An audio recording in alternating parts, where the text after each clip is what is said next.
What up, though, everybody? It's your boy Nomis J. It's been a minute, man. Good to be back.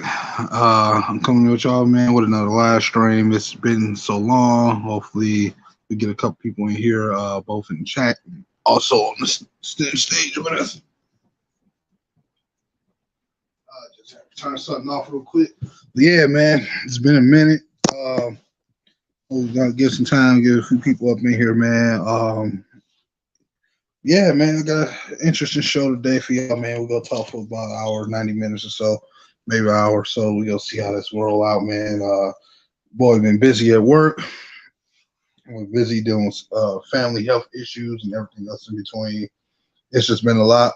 I know I haven't seen y'all since the day of the national championship, which Georgia pretty much destroyed TCU, which was funny. We was having a mini little debate in chat during that game was going on and before it even started when I was live. So that's how I ended. But anyway, fast forward, like I said, man, your boy just been hard at work. Been working on other edits on my other platforms, been doing stuff. Actually, I haven't really made any YouTube shorts in a while, and that's just been the junk of it. But I'm gonna mute for a minute and get some other things really quick and get some time for somebody else to show up. And I'm gonna mute for a quick second and I'm gonna get something out this damn thing. Hold on just a second.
Yeah, sorry about that, everybody. I had to go grab my phone and grab a couple things and grab me a beer. So uh we got the Super Bowl coming this Sunday. It'll be the Kansas City Chiefs going against the Philadelphia Eagles. Who would know that the Eagles find themselves back in the Super Bowl 6 years later after they won their last one? That's what's up. Shout out to Philly. I ain't gonna lie, I'm kind of rooting for every former Lion in this game, specifically Darius Slay and Dominican Sue. It had to happen. I'm not one of these stuck up fans, that he did this because this is my team. Crap. Who cares? Okay, we all go watch the Super Bowl at some point. We all go react to it. So people need to get out their feelings. But at the end of the day, like I said, I am a Lions fan, so we go get into talk with the offseason about what's going on with the future of this team and what moves they should be making. Settle some debates that's been going on, man. And even mention a little bit about the Pistons. Like I said, I'll be having a guest joining me in a minute. He just running a little bit late. That's what that'll be going on for that. And yeah, it's gonna be a good show, man. Your boy been sitting here and listening to so many different. Oh, here we go.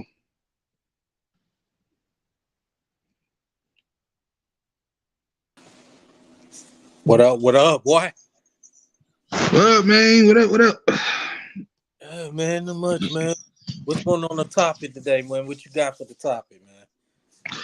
Well, obviously, Now this show gonna be sort of dedicated to you. Obviously, you being also not just a Detroit sports fan, you also Clippers and obviously the Eagles fan as well. So, you know, I know you can't wait for the big game coming up in a couple weeks. Man, I can't wait. What's been your opinion about, like, first of all, what was your viewpoint of what you felt, during this game in the NFC Championship game, Well, man? I felt that, man. Listen, I felt that the Eagles was coming in, knew they had a chip on their shoulder. And it was a lot of people was thinking San Fran was going to win because they had a hot hand. They had, Kyle Shanahan's this offensive guru, Yeah, uh, San Francisco's, which they had the number 2 defense in the league. In some cases, number 1. So they thought, well, Jalen Hurts hasn't seen the team uh, like the San Francisco 49ers. This is third and all that, man. But it was just like, you know, it just showed like, man, Philly came out, was the better team. Unfortunately, hate to see Purdy get hurt, but yeah, he ended up getting hurt. It changed the complexion of the game. Even though the Eagles we was going to win anyway. The Eagles showed, for a lot of people out there that kind of doubted them and saying, "Oh, is this Eagles team is really for real or not?" And they showed it, man. The Eagles defense been one of the best defensive teams all year long, and they proved mm, it. They proved it. They proved it. They came out. I said it from get-go. I said it from the beginning of the season started. I said the Eagles defense is going to be in the top 10. There's going to be in the top 10. And I mm. said beginning. Yes, I know people say, oh, they gave up 35 points against the Lions. Lions is a good offensive team. You're not going to always, and that people don't understand, you're not going to play 16, 17 games and think, your defense is not going to give up 20 something, 30 something points. It's going to happen one game or maybe 2 games. It's going to happen. You're going to play Yeah, against good teams. It's going to happen. It's part of them. Even you play a bad team and they just having them playing lights out for that one particular game. These are professional football players, professional athletes.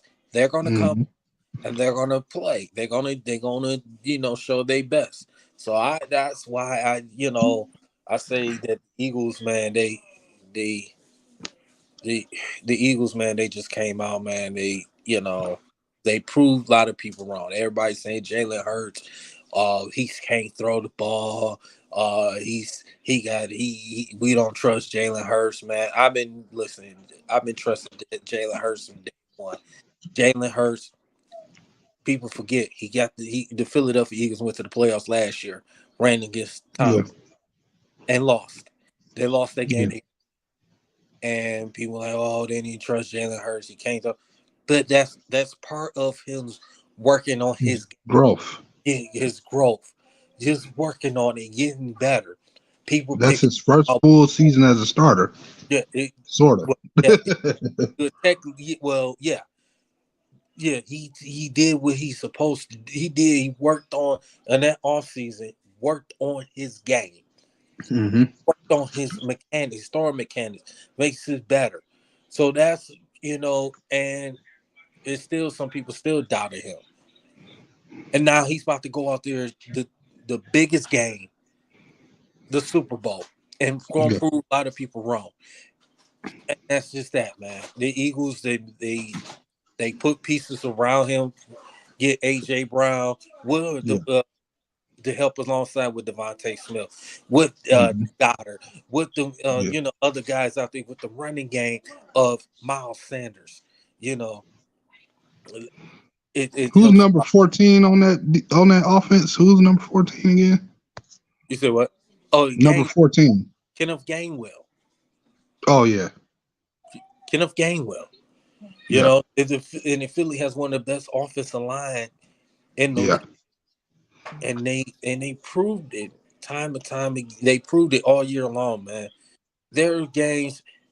Oh, they lost to Dallas. They gave up 40 points against the Dallas Cowboys, and That was with a backup quarterback though, that was with a backup quarterback. We and he lost. still dropped what 38, 40 points, didn't he? He With dropped the backup 30. We lost 34 to 40. 40. We lost by 6 points. And then you lost to Washington, and then Washington. It happens. Division. What up on 16? What up, boy? Oh, 16. You know What he had up? to come in here with this. You know he. Hey, come on, man. I ain't talking about MSU right now, man. And we're gonna talk about Super Bowl. We talking about, what the Lions, Pistons, man. Right. And Hey, glad you could make it though, Owen. thanks, man. I very appreciate you joining on, man. He should join the live one day, man. I'll be wanting to hear what Nomis. I've welcomed him in so many times. It's not even funny. It's like I think he's scared. But anyway, no.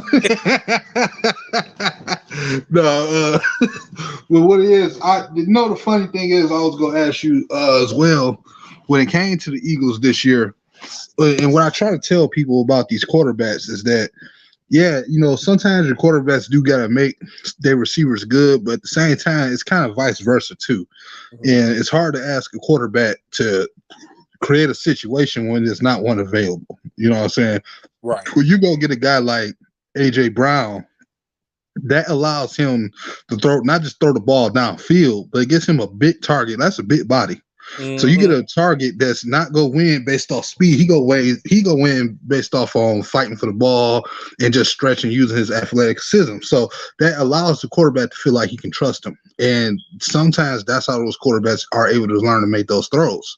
Yep. And certain throws that need to be made. And you know what I'm saying? But at the end of the day, it's a give and take relationship. Yeah, he gotta, help lead his team and help kind of like will him in the game. But at the same time, he also has to have, the pieces around him to be at the wheel too. It's gotta be even Steven 50-50 thing when it comes to building a team. That's why I don't like us rushing for every single quarterback in the draft, because we gotta find one that we feel like we can develop.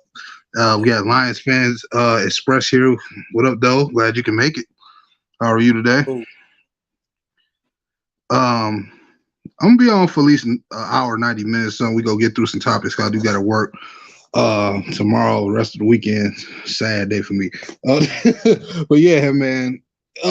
With Philly, I gotta say, man, I salute my hat to him. You know what I'm saying? One thing I always felt the Philadelphia Eagles were the ultimate opportunistic team. I've been saying that since I was a kid, because even when you go back to the McNabb era, like, yeah, okay, I know that relationship with him and T.O. had ended kind of bad, but how the hell do you go to the Pro Bowl and y'all become friends, then he end up on your team and they all making a run, and then like you look at the last Super Bowl y'all was in when y'all won, y'all ex-quarterback was about to hit retirement, and then y'all said, no, stay, and then he ends up winning the Super Bowl. And then on top of that, you took Jay Ajayi with a 4th-round pick. We was hoping to trade Ebron to get him, and y'all got him with a 4th-round pick. And it's like, bro, they so opportunistic. And even when you look at the situation now, man, they had some guys fall to them in free agency and trade because of some bad situations had with another team. And it's just like, man, I wish the Lions one day could be that lucky. Like, I hope we can end up being that lucky, man. But Jay, like I said, as far as Jalen Hurts go, man, he was definitely what you call the perfect project. Win or lose the Super Bowl. You know what I'm saying? Because you took him in the 2nd round, you knew he had some things to work on, which proves to me that you don't always have to have quarterbacks be looking perfect in college. They can have some problems, but if you coach and put things around them, you can, remove those. And that's what we saw with the Eagles. So that's why I say salute to my hat to them. And of course, a couple of Lions players that used to play for us over there now. I know Darius Slay has been big. That defense line, I do got to ask you a question. I think I know I didn't hear it wrong when I heard this. Did I hear that y'all had 4 players that had 10+ sacks? Absolutely. Absolutely. And including the playoffs, the Eagles had over 70 sacks. Over 70. Damn. Yeah. The regular season and including the playoffs. Damn. Yeah. Who were the 4 players? I know Hassan Reddick was one of them. TJ Edwards. God damn, TJ Edwards. Yep. What's up, Hitman? 213 Hitman in the house. Who was the other two? I know. Don't tell me Graham and Brandon Graham was another one. uh Brandon Graham, another one. yeah, I know Graham Reddick, T.J. Edwards, and one more. And what's his name? It wasn't Fletcher Clark. Kind of in and out. He was in and out. Sue, no. Sue didn't have the. Sue didn't have. He had a couple of sacks, but not. It wasn't Sue. It Yeah. was, but it was all the guys, man. They came out, and by and I want to say this too, as far as the defensive side of the ball, bringing in Mm-hmm. Hassan Reddick and then James Bradbury. Those was the two huge pickups on the defensive side of the ball. Yeah, I said the same thing. Because now somebody, one of the guys that brought it up, one of my coworkers brought it up, and he said, "Well, Darius Slade and Bradbury, if you play have them 1-on-1, they're not that great when it comes to man coverage. But when it comes to zone coverage, great." But I disagree with that. I say, you have them. They both could play man-to-man coverage. I Mm-hmm. don't care who receiver they going against. I don't care if it's Right, DK. right. I don't care if it's D D Hop. I don't care who they are. These guys can play. Mm-hmm. And coverage. Darius Slay, when he was here,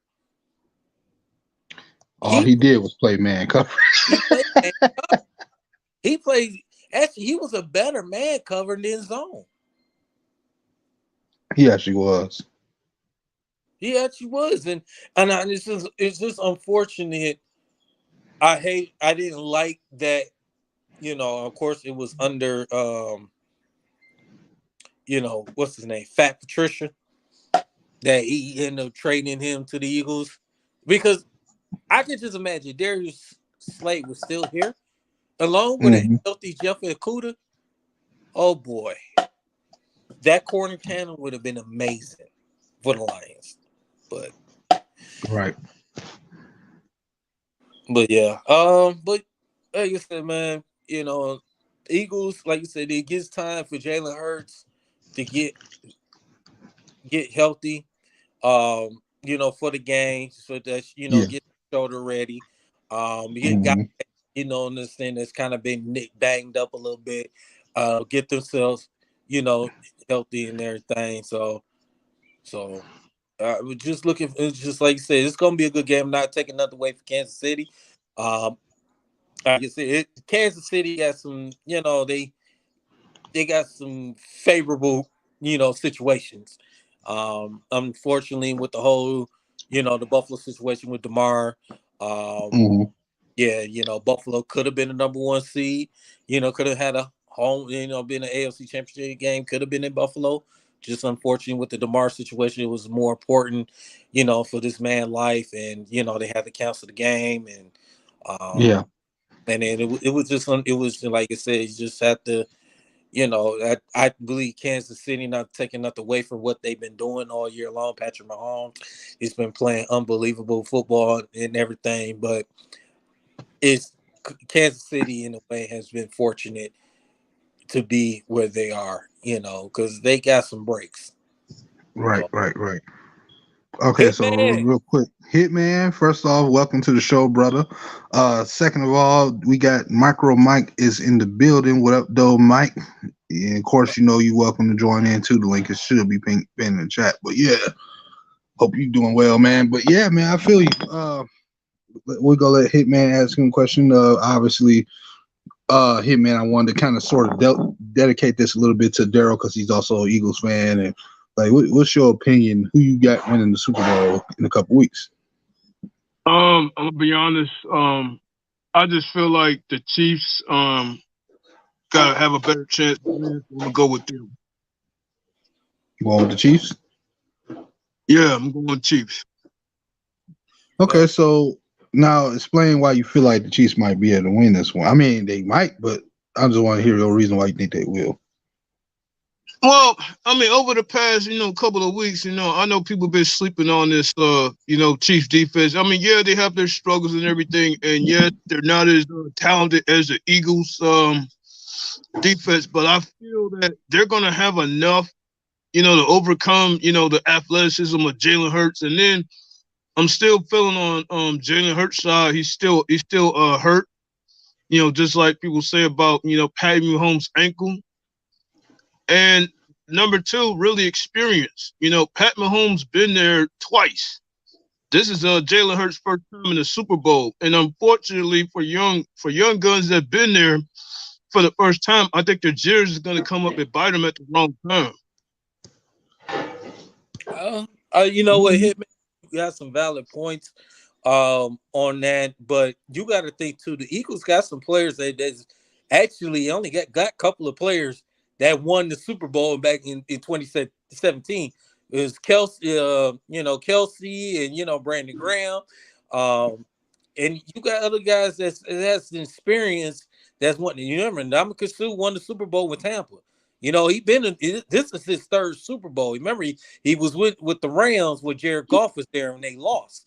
So it's like the Eagles, especially on the defensive side, you got some players with with some experience. So I'm you got some valid points for Kansas City, but the wide receiver core is kind of banged up, and they just reported that Mecole Hardman is going to be doubtful to play in the Super Bowl. I mean, I can't argue against any of that. As far as the Eagles' receiving core being more healthy, but here's the one thing about Mahomes: he's been doubted this entire year, saying that he won't be able to get there without Cheetah, and yet here he is without Cheetah, and which also lets me know that he could play with anyone else, besides Kelsey. I agree. I agree with you saying, but yes, he's been doubted in the way, but Jalen Hurts been doubted more because the simple fact people was based off what happened last year when they lost to Tampa in the playoffs, and people were saying Jalen Hurts couldn't. He can't throw the ball. Jalen Hurts can't. He's not that. He's a decent quarterback, but he's not gonna get you over the top. He's not gonna do this. He's not gonna do that. Jalen Hurts has proved a lot of people wrong. He's proved a lot of people wrong out, and he's worked on his mechanics in the offseason. He came out. He worked on his throwing mechanics. He got him two legit great receivers, Devontae Smith, and you bring in AJ Brown. The guy he got a good supporting guy. He's got a good 1-2 punch in the running back position, and a good tight end. They got him the pieces around him to make easier for Jalen Hurts. I think Jalen Hurts is, people was expecting Jalen Hurts to get where he got to. People can expect a little more of Patrick Mahomes because he's already won the Super Bowl. He's been to 2 Super Bowls, already won one, lost one. So people expect that of Patrick Mahomes. They did not expect of Jalen Hurts to come out to reach the Super Bowl. And people were saying that, I hate saying his name, Dak Prescott was the best quarterback in that division. People were saying Jalen Hurts wasn't even a top 10 quarterback in the NFC. And he's going out there and prove it out on the field every time. So that's why I say Jalen Hurts is, been doubted more than Patrick Mahomes. Which I have to say, not being a hater or nothing, but I have to say congrats to Jalen Hurts for overcoming all of those obstacles, because that was the number one knock on him, is that will he be able to overcome his own weaknesses and work on them? And to my surprise, he has. Congrats to them for that. But this is the big stage, and this is his first time being there. And you just pointed out that Mahomes already know what it takes, to do certain things to will his team to win. I haven't seen that of Hurts up until this year. But this is the big stage. Will Jalen Hurts be able to do it? And I'm not about to sit up here and now if he shocks the world, he shocks the world. But I'm not about to put my faith into a team and a quarterback that has been here for the first time. You see what I'm saying? Yeah, I understand what you're saying, but their quarterbacks, their teams that have been there for the first time and won Super Bowls. Won the Super Bowl. But, I mean, I can't argue that. yeah, and yes, you can people and I was listening on First Take right quick. I was listening to First Take. I think it was like a couple of days ago when Stephen A. Smith was saying that the Philadelphia Eagles hasn't really played anybody, and and this is third. But my thing is though, you play what's on your schedule. You know what I'm saying? The job is to go out there and win football games. And people say what you want. You got to go out there and win football games. I don't care. You playing against a suspect team. You playing against the best team. You got to go out there and win football games. And then what's the Eagles been doing? Going out and win football games. They only lost 3 games the whole entire season. They 2 of them, Jalen Hurts didn't even play. We had a backup quarterback, Gardner Minshew. And the first game he played decent when we lost to Dallas.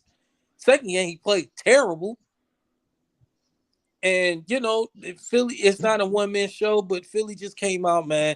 They proved a lot of people wrong. They won the division, won the conference and the NFC title. Now they got to come out and take care of business and against a very great, talented Kansas City team, and nothing to sleep on. I just think that the Philadelphia Eagles are going to be ready. They're going to be more hungry. They are going to be the better team. They're going to. I believe they're going to win. It's going to be a close game. I cannot sleep on Mahomes and what Andy Reid, Eric Bieniemy, all these guys. I can't sleep on them guys. I know it's going to be a tough game. It's going to be a close game. I'm not saying Philly going to blow them out this third. No, I don't think it's going to happen. And I'm not sitting here saying that the Chiefs are going to blow the Eagles out. I'm not saying that either. I mean, the Eagles, real talk, they're talented as hell on both sides of the ball. But I will put my money on experience. Now, like I said again, if Jalen shocks the world, he shocks the world. But I'm betting my money on experience. That's all. Right. That's it. And that's all. All right. Hey, I can't get mad at that. You can't. Sometimes experience. Most of the time, experience always in the favor, but sometimes experience can get outplayed by a hungrier team. Yeah, and so I'm intertwining this. At this point, the situation is even Steven right now because, like I said, you pretty much going against hunger and experience. That's why I was waiting on you to say. That's why I stayed quiet. So we know now that this game could go either way, but theoretically, depending on who wins, it's gonna come down between one of the reasons y'all just said. So that's pretty much how the Super Bowl is laid out. When you look at last year, you had 2 quarterbacks that have never been there. One that was in his second year, and the other one that been in the league for 12 years. And pretty much the team that had the experience did come out with the win, but it wasn't like, oh, they just won it handsomely. That literally came because of a couple players on defense made the right play at the right time. They allowed them to protect the score that they had. Otherwise, it was pretty much even Steven all game. You know what I'm saying? Everything comes down at the end of the day. It's a game of interest. It comes down to the last 2 minutes of the game. And I think that's just what this game will come down to. Now, when you look at this Eagles team compared to what they were 5 years ago when they had Nick Foles running the fray, some of the same things was being said then. Like, well, they got their backup quarterback in there. They ain't got the experience, and they didn't play nobody because they was beating up on teams like the Charlotte Bears and whatnot. And then they still end up coming away with a Super Bowl win. And I think this is going to end up being one. Yeah, I was just about to say that, Mike. I mean, Lions Express, Fan Express, that this might end up being one of the best Super Bowls because this literally comes down to a younger quarterback in his third year and a guy who's been considered now the next man up as a quarterback. It's going to come down to coaching. Yeah, young coach versus past, you know what I'm saying? So, and I'm wondering if this going to be Andy Reid's last season, win or lose. I wonder. That's another thing I'm wondering, too, because I don't know, man. It's funny how he going against his old team that he sort of started with back in the day. Now he going against him in his Super Bowl tenure. Now I find that funny, but anyway, I want I'm going to address that question that on 16 is the playoff showing how y'all important having good defense. Yes, it does. And to your question on, yes, it is, because the simple fact you have to have the good defense to win games, win championships. We've seen that in the past with Seattle, the Legion of Boom. We've seen that with the 2000 Baltimore Ravens. We've seen that with the 2015 Denver Broncos. We've seen that with the 2002 Tampa Bay Buccaneers. We've seen that you have to have good defenses to win championships. You know, it's the old saying: you win defense. You defense win championships. Offense scores, defense wins. So not to forget the 2010 Packers too, because even with Aaron Rodgers there, they had a pretty good defense too. You're right. They had a good defense, and it's a lot of time. Look at the Pittsburgh Steelers. I was about to say that. Pittsburgh Steelers, they went with their defense. So it can. So it can also, when you see a team that didn't really have a defense and they hell of an offense and won the Super Bowl. I can't remember when the last team that had that. Didn't have. You may go with Kansas City when they beat San Fran. They didn't have a great defense. They had their offense. Yeah. But I will say their defense did have special moments. You know what I'm saying? I will say that. Yeah. It's not always about the ranking of the defense. It's about sometimes who you got on there. Though you can have the 30th ranked defense, but if you got a guy like Sue in his prime and Darius Slay in the secondary, you can still make something happen. No pun intended to the current situation there. Fuck man, Patricia. Anyway, so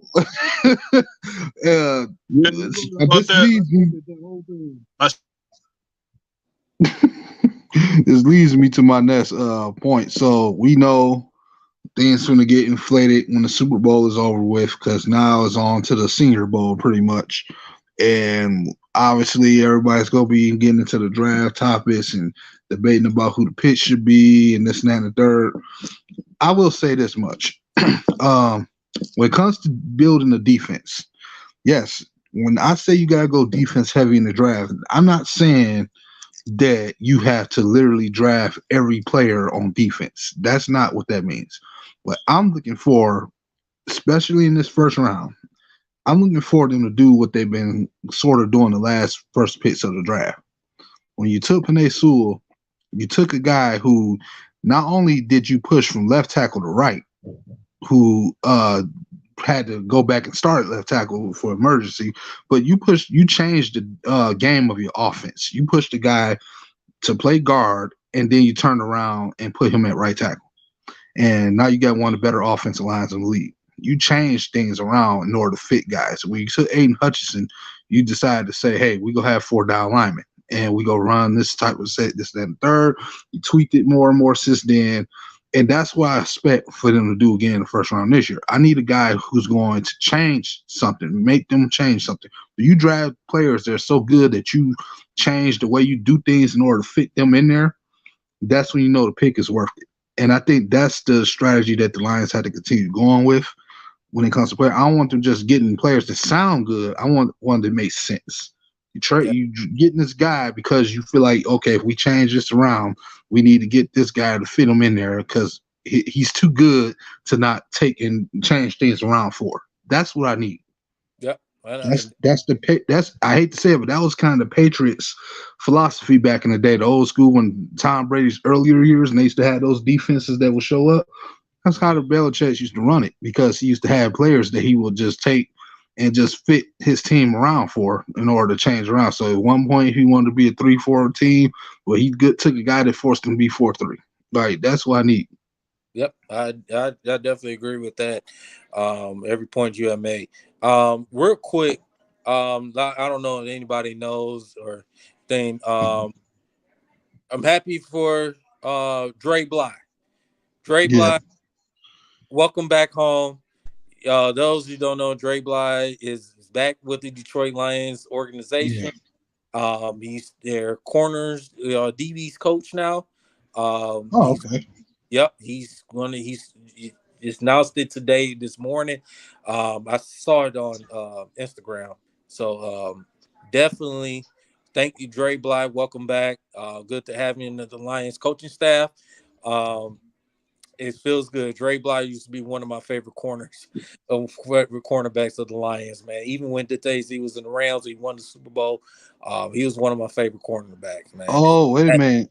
So you Dre, saying he fits Hitman's point where he said Pro Bowl level corners on the coaching staff? Okay, yeah. I'm gonna go ahead and respond to that. I have to look at this Dre Bly hire as a massive upgrade over yeah. Aubrey Pleasant. Hey, I man. have to Yes. look at this as an upgrade because he has the experience to go along with he has the experience to go along with the younger players and the way that they're playing now, which makes him more valuable. He could be in that corners room and with the corners and the safeties. He could teach them a little more about those positions, and that's what's going to upgrade the entire group overall. No Yep. matter who you draft. Yep. No, can I be honest with y'all? I said it in privacy, but I always said, can we go bring back somebody like Dre Block for the secondary? I said this like 3 years straight when Patricia's like the middle of Patricia's term, all the way up to Danner 9, they actually did the shit. Yeah. Ain't that a bitch, bro? It just shows the culture that the Lions are, what they're doing. That you bring in these former players and these coaching staff that's been there. They played the game. And by, Dan Campbell and Brad Holmes bringing these ex-players, former players to the coaching staff to get young players, to get young development players to buy into the system, it is great. Because you don't get that many teams that have a lot of these ex-players of each position, coaching each position to help this team to be successful. You don't get many teams like that, man. And it's we see that what this Lions culture is doing. Now is next season coming up, is now the next step is winning division, having a home playoff game. I'm not going for a Super Bowl, but I'm saying, no, not yet. That home playoff game, win the division, get that home playoff game. Mm-hmm. That's a nice. That's we step into the right direction. Right. So I want to get to this question. And don't forget, before you begin, don't forget Hayden from the Browns. He's gonna help the tight ends become more better. Because he used to be good with the Cleveland Browns and everything. And him being in that tight ends room with Zylstra and Wright and the other guy, James Mitchell, he's going to help make them better tight ends overall too. Go ahead, Dom. So I wanted to get to this question. Right here, I'm gonna answer it first. It says, who y'all think gonna take Staley? Yeah, because we did lose Staley to Carolina, which is sad after everything we just went through with him. Wish him nothing but the best, though, man. I was really happy to have him over here in the staff, man. His voice and the mentality that he plays, like this dude keeps the same expression on his face in real life, man. I seen him up close. Like what you saw on camera in Hard Knocks is how he is for real. I can tell that when I seen him up close before.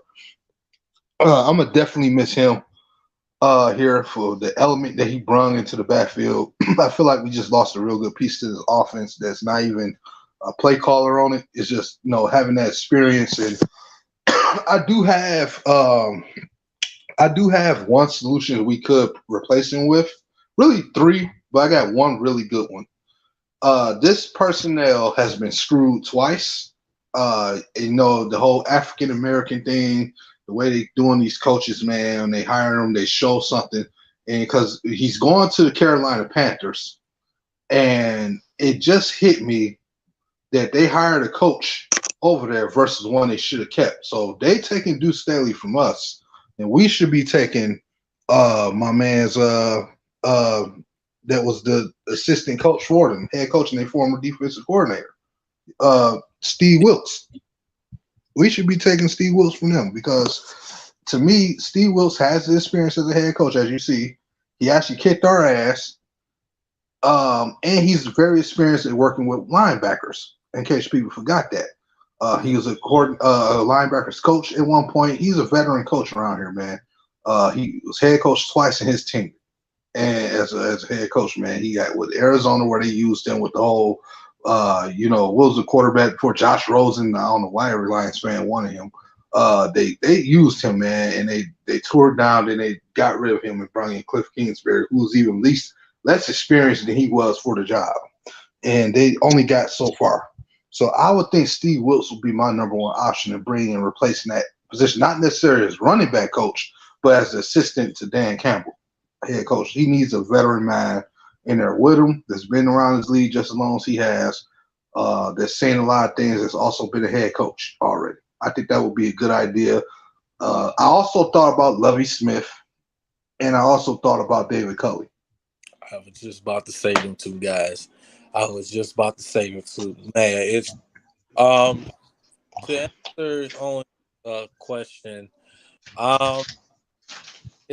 It's kind of like it's Nomis. That was the answers. It was valid, man. I like I said, Steve Wilkes, man. He should have had that Carolina head coaching job. Yes. The way he did with the Carolina team. I mean, I know the division was so terrible. I know it was so terrible, but they had a chance, and to win that division and be in a home playoff game against the Dallas Cowboys. Unfortunately, when they lost to Tampa, and he still did a good job for what they did, and just unfortunately, it comes again. It's like African American coaches, they screwed out of the situation. It's just sad to keep talking about it because not getting enough opportunity, enough time. Like the situation with Lovie Smith and David Culley, situation, man. It's just, and then now Eric Bieniemy, a lot of people didn't know he had 15 interviews over 3 years. 15 head coach interviews. And not even one time they even consider he be a part as a head coach, be a head coach for a team. Now the Baltimore Ravens requested permission to ask him to be an offensive coordinator for Baltimore.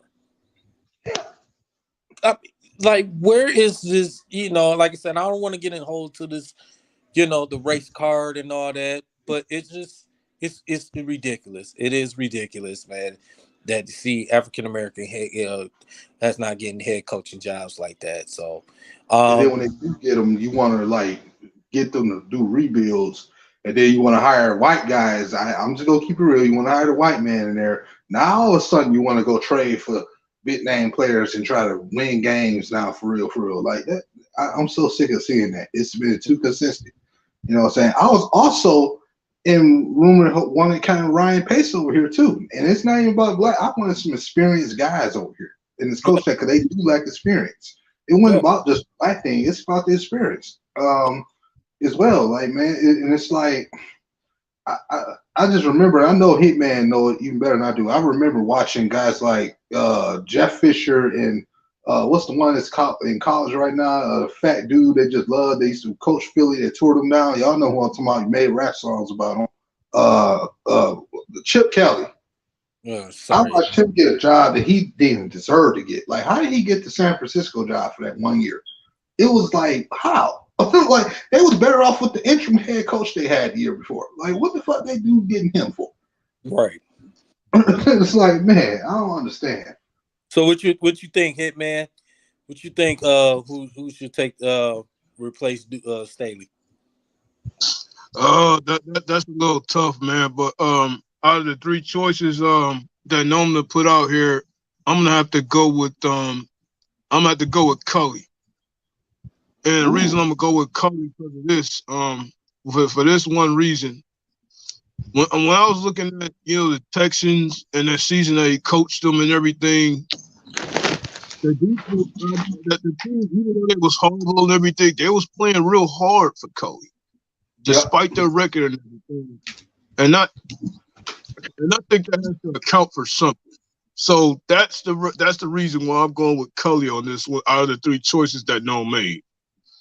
I can't argue with that. Can't argue with that at all.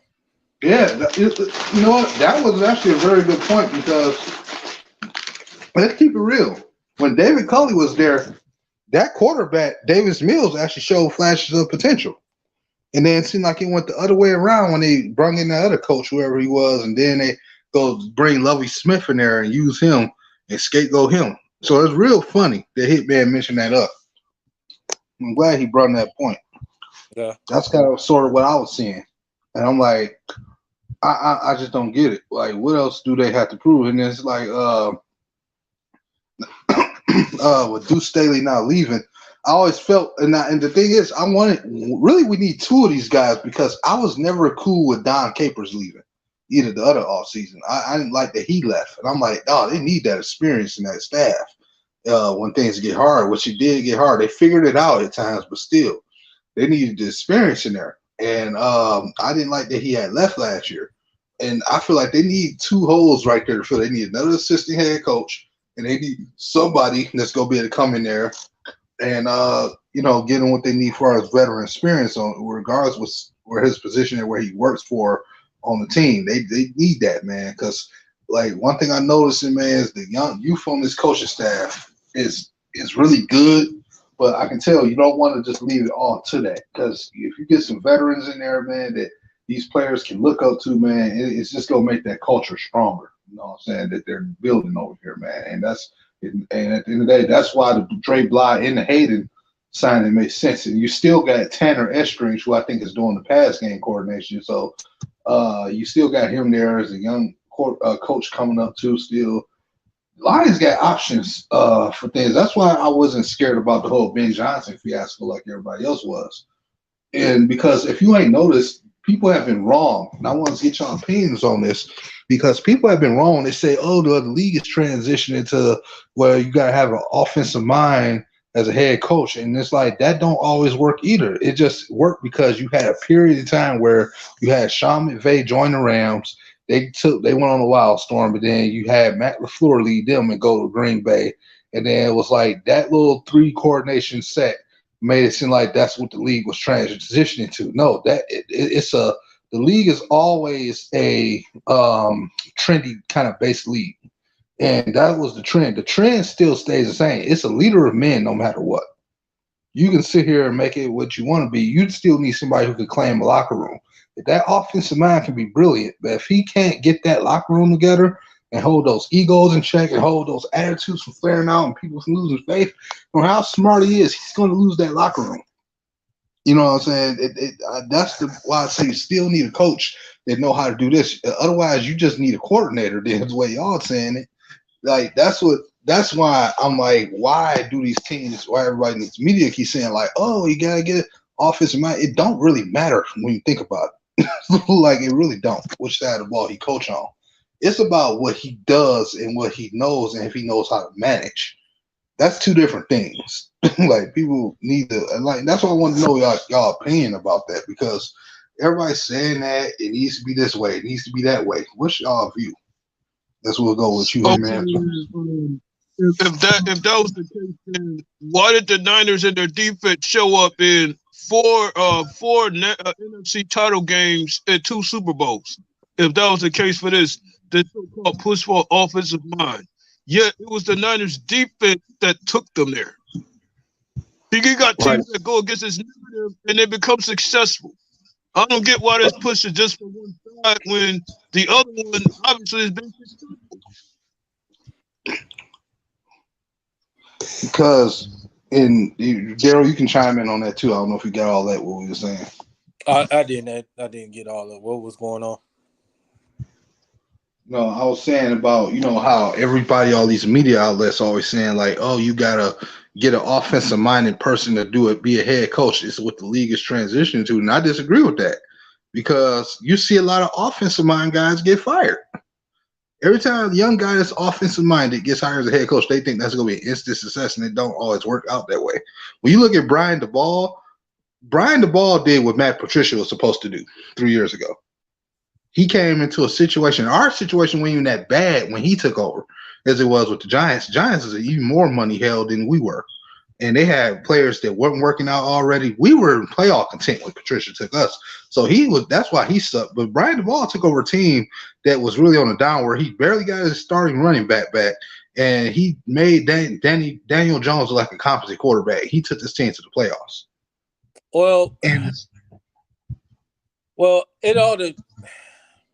To me, it all depends on the organization, the team organization, how they exactly.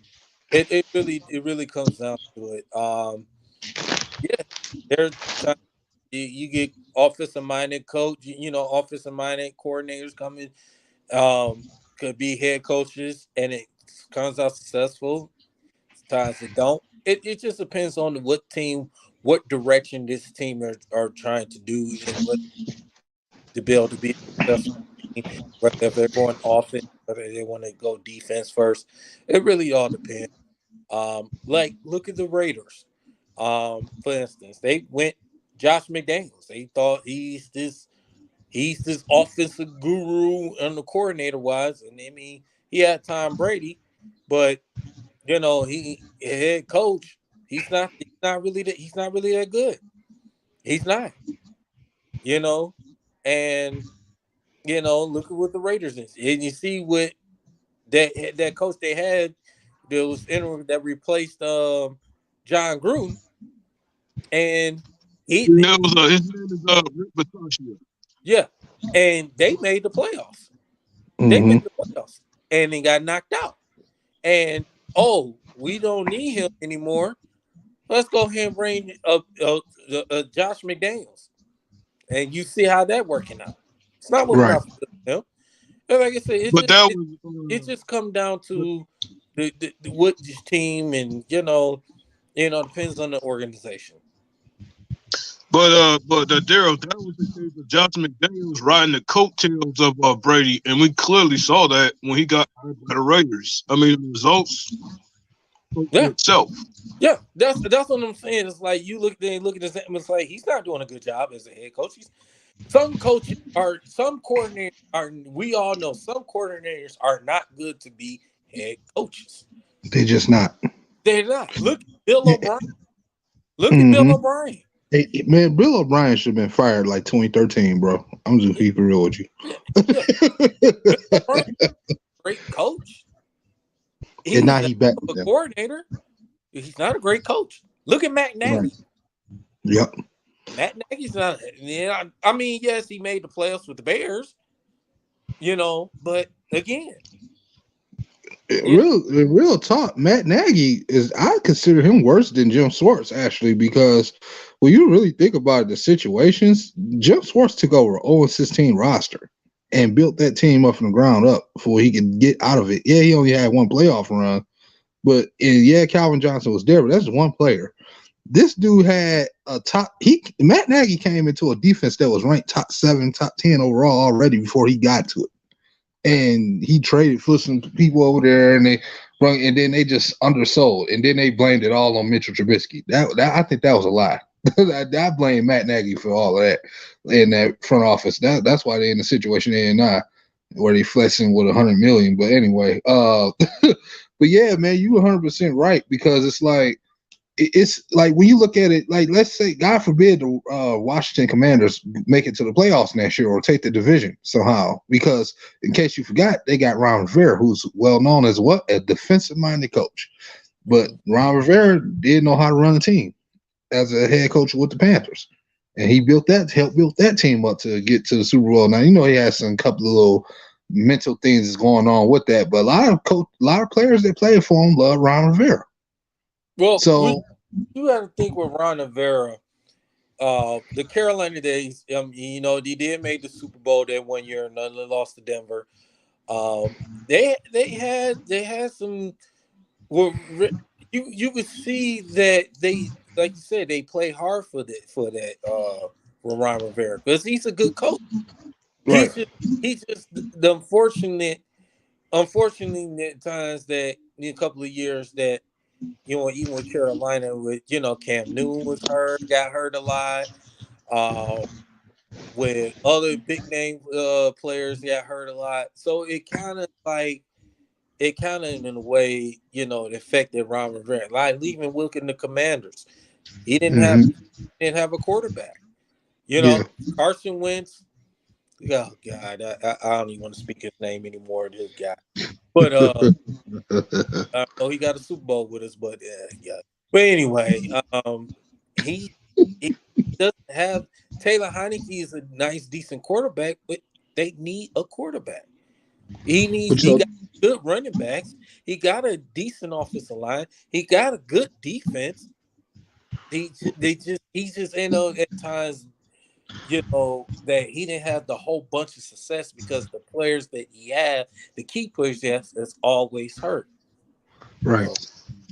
Well, so what's your opinion on Sam Howell? Real quick, my bad, man. Go ahead, man. But to add to that, Daryl, he got Gibson and LaFleur, two damn good players, and I think one of them went to the Pro Bowl. I'm not sure about that, but those are good players to build around. That's why he needs a quarterback. Yeah. True. You're right here, man. That's why I asked you about Sam Howell. Like, they don't think they got something going there. No. Yeah, they can always bring this guy back. Hey, Owen, don't bring up Kirk Cousins again, man. Please don't. Please. Oh man, they tried to scare the Eagles with that one game too. I was like, no, the Eagles about to whip their ass. Love him as a Spartan, but not with the pros right now. No. Right. He can't get it done, man. And there was times when he was with Michigan State, when bigger games, he couldn't get it done, man. I love him as a Spartan, but nah. Yeah. Oh man. Oh, so it's something too. I wanted to talk about as well, right quick. I just wanted to say this. This is a serious topic. I know I didn't get a chance to say it on the We Three Kings podcast because they ain't been on it lately. I want to, on a serious note, that I want to send my prayers and condolences out to the Nichols family, for Tyre Nichols from the incident that happened in Memphis. And it was just sad that these officers, and which it was African American officers at that, all five of them. Yeah. And it just I just wanted to say this right quick, just send my condolences out to the Nichols family, man. Just for the mother, to the family, man. It was just heartbreaking to see what had happened, that transpired. It shouldn't even came down like that at all. And we've been going through as us African American men, just seeing what's been going on over the past years, 4 years, even longer than that, for situation dealing with police officers, man. I just want to tell y'all guys, man, just be careful what y'all do, man. Just be careful. Just try to stay safe, man. Protect your loved ones and everything, man. Like I said, it's you got heartless people out there, man. So I just wanted to say that, man. Just be careful out there, and just just watch your back. Because that really tore me apart about that situation with the Nichols, man. It really did, man. That really tore me apart, man. So I just wanted to say, send prayers and condolences to the Nichols family, man. We're out there, but I just want to tell y'all guys, man, y'all just be careful. Just just stay. Take your loved ones. Yeah, man, without a doubt. This been going on forever. I feel like, man, it probably has been, but it's just something's got to get done. I'm tired of hearing people talk about what need to get done. I need some actions to be spoken of, man, because these things keep happening over and over again. It's like nobody's taking it serious enough. So, like you said, I can't do nothing but send my prayers for everybody and wish well for everybody, man, to be safe out here in these streets, man. You know, I know some people just because it can happen anytime, man. You can be on your way to work and something just can happen like that. You know what I'm saying? It knows no face, time and violence and bullets and all shit. None of them know any face. None of them know the time. It's just gonna happen when it's gonna happen, and all we do is try to hope and pray that we just can, you know, get to point A and go to point B and try to be safe out here, man, because this type of world we living in today, unfortunately, man. And I worry every day about waking up and then something just happened to me when I get out there. You know what I'm saying? Oh, man. I'm glad you know that. So, Yeah. Oh, man. So, want to get into an ugly duckling situation right now. Oh God! are we to some Pistons? Are we getting to some Pistons? That sounds like you trying to get into some Pistons. You said it, not me. You said it, not me. Hitman, it sounds like we getting to some Pistons, huh? Hitman still in here? Oh, Hitman, you ain't checked out on this, did you? Hitman? Oh man, you understand? We gotta get into some Pistons. Yeah, man. If you in here, man, try to rejoin. If you're still in here, I don't want to kick you out or nothing. And then you know what I'm saying. We go give him a minute, but yeah, we go ahead and start with the Wispins. Oh my God, I'm gonna just go ahead and start this one off. You know, we knew we wasn't gonna be going to no playoffs this year, even with K healthy. We knew that Dwayne Casey, you know, everything we talked about the other day, we knew about that, and we also knew that they would that they had a chance to go on at least a 2-game winning streak, starting with the Brooklyn Nets win that. Despite giving up 40, we kept a 10 to 13 point lead the entire second half. But I don't know what the fuck happened after that. Like I just knew we was gonna beat the Rockets. I said, "What the hell is this?" You go ahead and take the wheel on this one, bro. Hey Owen, I bet Clippers fan, huh? Oh, well, Owen, let's see. The Pistons had a 14-point lead with 3-something left in the fourth quarter against the Los Angeles Clippers. And let's see, the Clippers won the game. I was at the game and Clippers won the game. Oh, okay. Yeah. But anyway, man. Unfortunately, Pistons didn't play last night because they were stuck in Dallas. Good. Ice storm out there in Dallas. I'm quite sure the Pistons are finally back home. So they had to postpone the game against Washington. They'll find a day to make it up for it. Yeah, it comes down like defense, man. We'll be there this year and going on forward, okay? But anyway,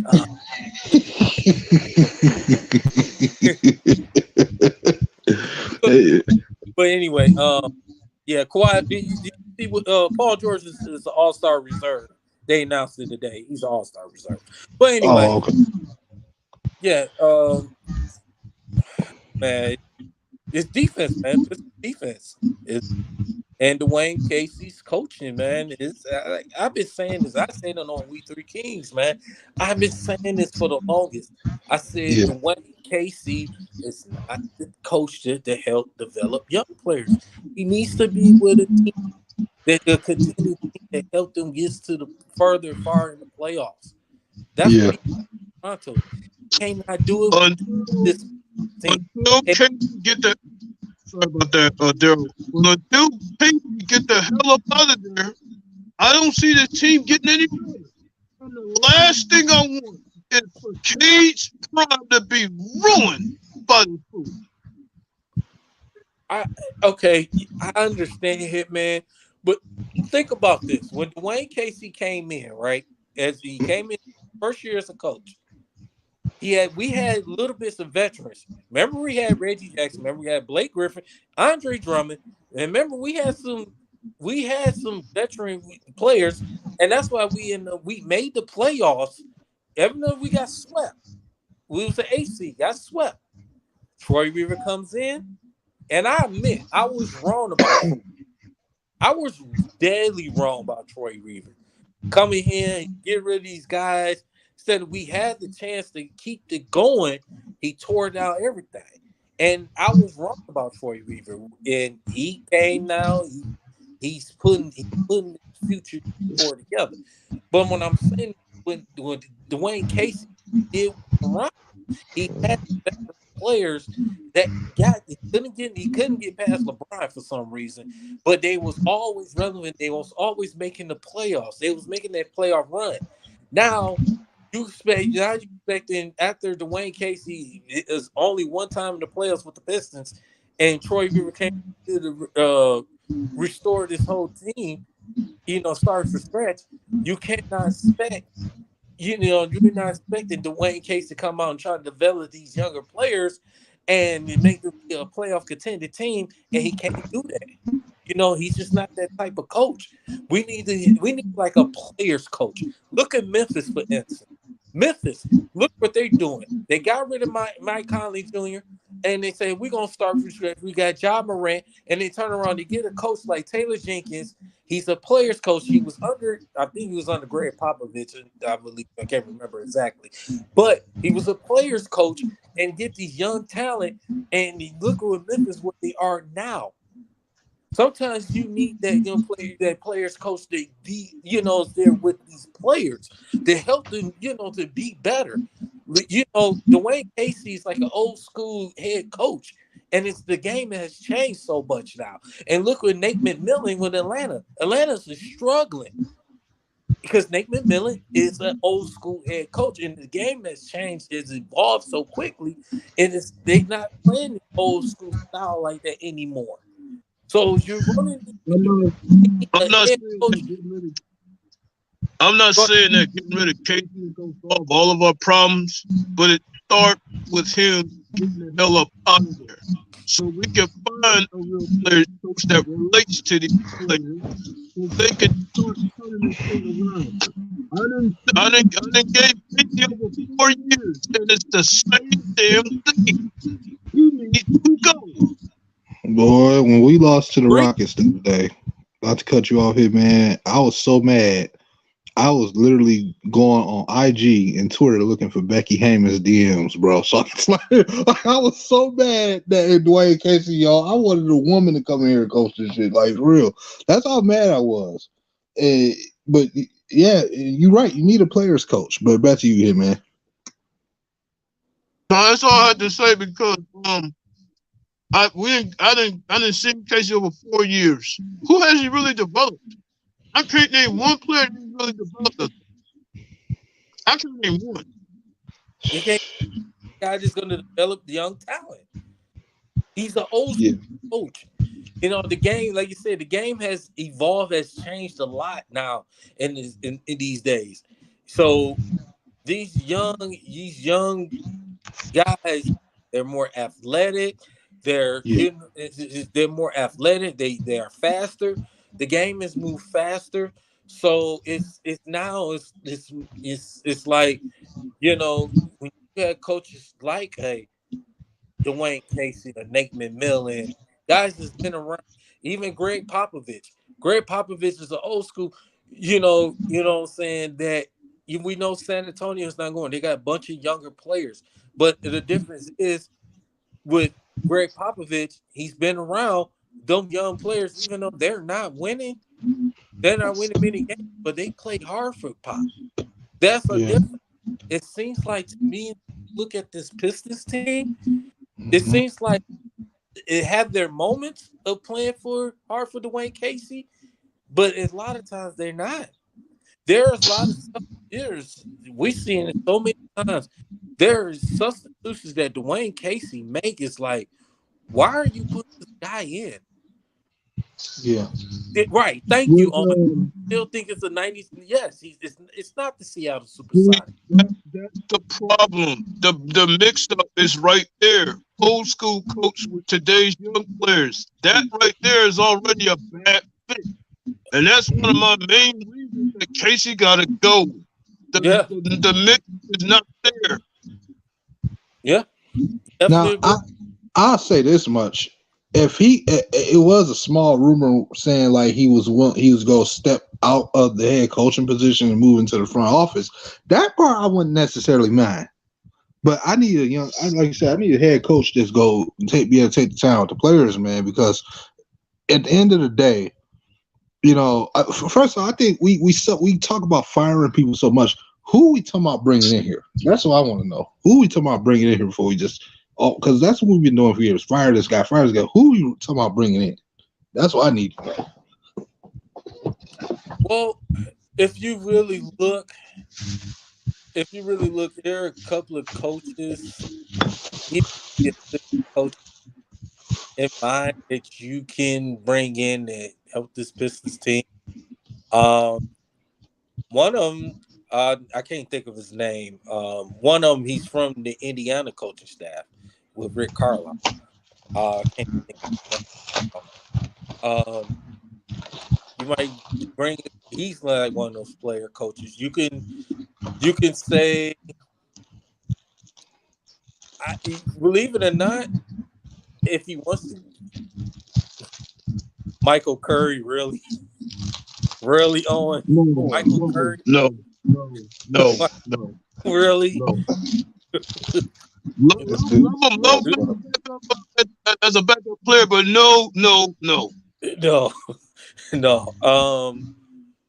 Brent, you know what? A lot of people want to think of his name. He was a good player, former NBA player. I think he could help you if he wanted to. Van Baker. He's currently on the Milwaukee coaching staff. I would say Van Baker. Oh yeah, I know him. Playing days with the Seahawks and stuff. I know who you're talking about. Yeah, Van Baker with Seattle Supersonics. He played with the Milwaukee Bucks. Van Baker's one and another one. I can't think of the other guy's name for Indiana. I can't think of his name. But that's a couple of I say Van Baker's one of them. I don't know. Maybe we should follow the Lions blueprint to the damn Pistons. I don't know who. Well, one boy here saying Michael Curry shit. Well, we see Michael Curry. Look, I'm not saying, follow that blueprint completely, but damn, I mean, look at the culture that's been built. The thing could be done with the Pistons. Now, I don't know who that person is magically, but you follow that blueprint, we might end up having the same type of feat. Well, wasn't Darby Ham trying to get a head coaching job, or is he a head coach now, or what? He's head coach with the Lakers. Yeah. Oh, that's right. With the Lakers. Yeah, that's right. He is a head with coach. With the bum Lakers. Mm-hmm. Matter of fact, I think that last time I checked, they was losing to Indiana. I don't know if they lost or I hope the Lakers lost. Okay. No, I know those are a wild card and a long shot, but what about giving Udoka a shot? I don't think I would like that Udoka to be a head coach for the Pistons, but I just don't see it. And I don't think the Pistons want to be a spotlight of, what Ime Udoka. Because a damn scandal because he had somebody else's wife. I mean, Jason Kidd was somebody that he was But see, you know how Detroit is with this whole high character bullshit. Yeah, but you see what Jason Kidd.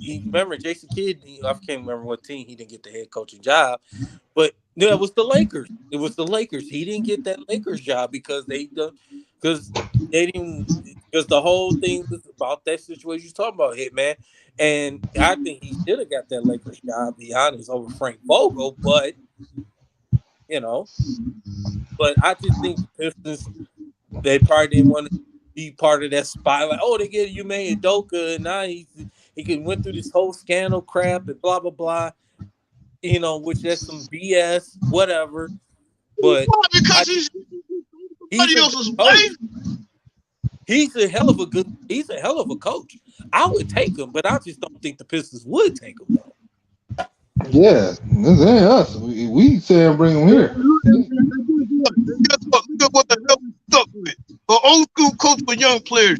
Bad mix from the start. We stuck with it, man. Don't get me started tonight.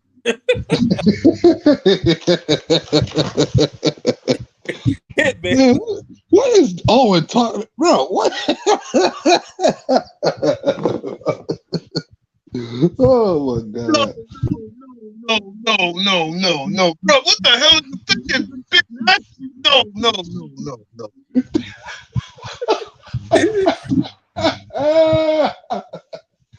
Oh my god, bro!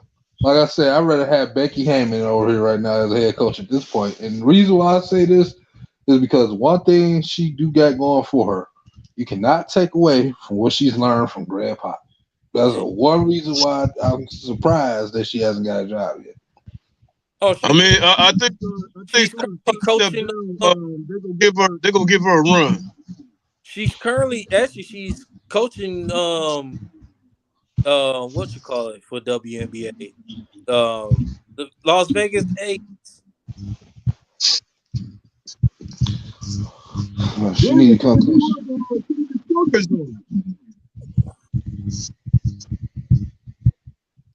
You said who? Yeah, she was the same squad that Candace Parker's on right now. Yeah, they won the WNBA title last year. Yeah, what you talking about? Candace Parker? Yeah, she won with Sky, Chicago Sky. Wait a minute, I thought she was. Oh, that's right. She just signed with the Aces. That's right. My bad. Yeah, she won with. Becky Hammond. But Becky Hammond did win with the Aces last year. He did. Yep, with Asia Wilson. Yeah, man, but like I said, that's my point. 0-16. Why? Because he was doing that. That's horrible.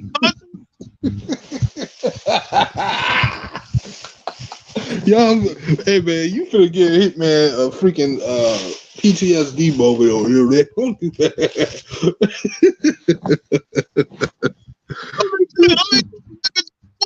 What he was doing most overall, being a grown man doing his own thing in private. Even though it was wrong, he was doing his own thing in private. And that's horrible.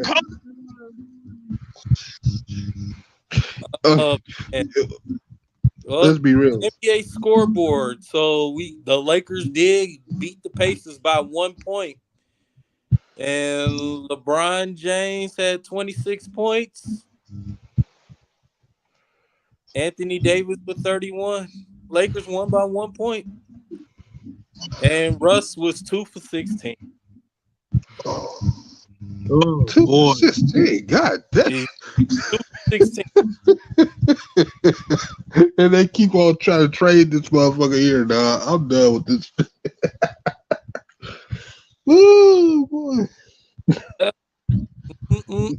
Yep. Now, let me tell y'all something. This right here, what Owen's saying is legit. I don't care if he is joking. He should have never got fired. Nah, I don't think he should have got fired. Because the way I see it, the team was barely even coming together yet, and you fired this motherfucker, bro, and you was still in playoff contention. That would never made no sense. And I'm like, bro, what are you doing? You gonna bring in Triple Chin Mafia? Oh, yeah. Well, the Pistons, they play tomorrow, do they? I think they play tomorrow. They play tomorrow and Saturday. Yeah, they play tomorrow against. They play tomorrow. We don't tomorrow they play Hornets, and Saturday they play Phoenix. They're back to back home. So the last time we played Charlotte, we won at Charlotte. Now I'm here. I'm gonna be real with that, man. It's really the Victor Dub sweepstake. That game is like who's gonna lose and sink to the bottom. That's how I think of that game. Go ahead. Go ahead, Nomis. Well, at that point, when it comes to, they just goddamn.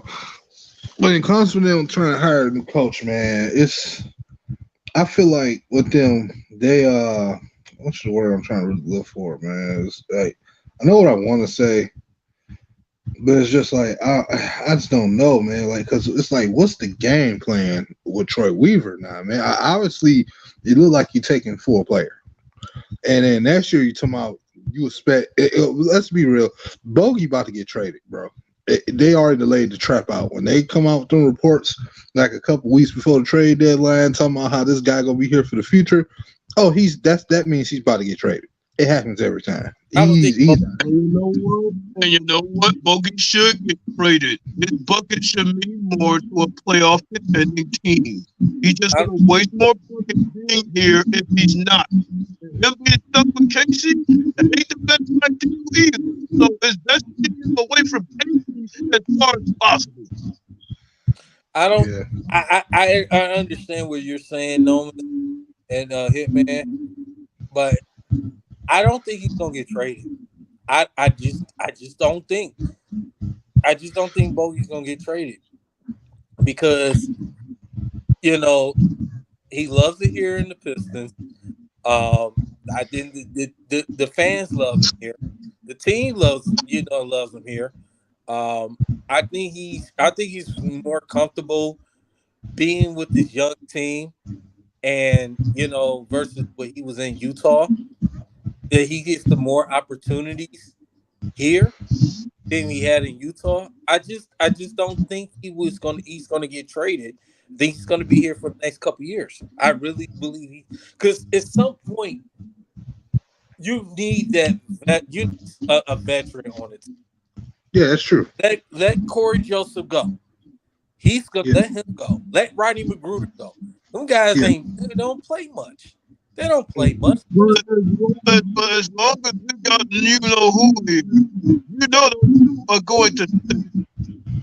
I don't know what is up with this so-called Raptors connection they try to have. They even wanted damn near Pascal Siakam. Like, no, you're not gonna come here either.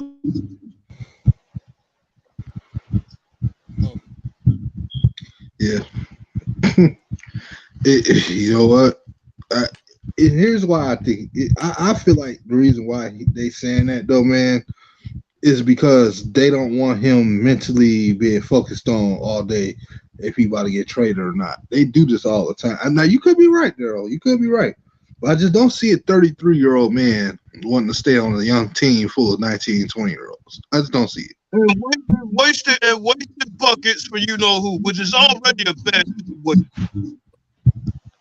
And you're right about one thing. We do need defense. We do need veterans on this team. One of the veterans that got traded here actually ain't really done nothing for us. That's Nomis Norell. I was hoping he would do something, but he hasn't. And it's like, the only one that outside of maybe Bogey, the one that I've been more impressed with was obviously the one that a lot of people doubted the most. And y'all already know that was our main man Kevin Knox. For a while, man. Every time he played, I felt like something good was happening. Well, Kevin Knox is still young, man. I know he's been in the league for a couple years, 2 years, but he's still young. He still got a lot of, a lot of potential. I just think him being here, playing his role, he actually can play his role with a team like the Pistons. It unfortunately didn't work out when he was in New York and he traded to Atlanta. It's just unfortunate it didn't work out because he didn't fit whatever game they want him to do. By him coming in the Pistons, when he comes in, he shows you why he went in the first round of the NBA draft a few years ago. So by that being, saying that Kevin Knox. He's playing well when he does get in the game. But it's just Like I said, I mean, I'm gonna go back to the Bogey situation. Like I said, yeah, I just think having that shoot, because you need shoot, and these days you Yeah, need. yeah, Sadiq Bey, he's some up and down, inconsistent. He yeah, can, um, Killian, he's getting better, but I need more as that facilitator.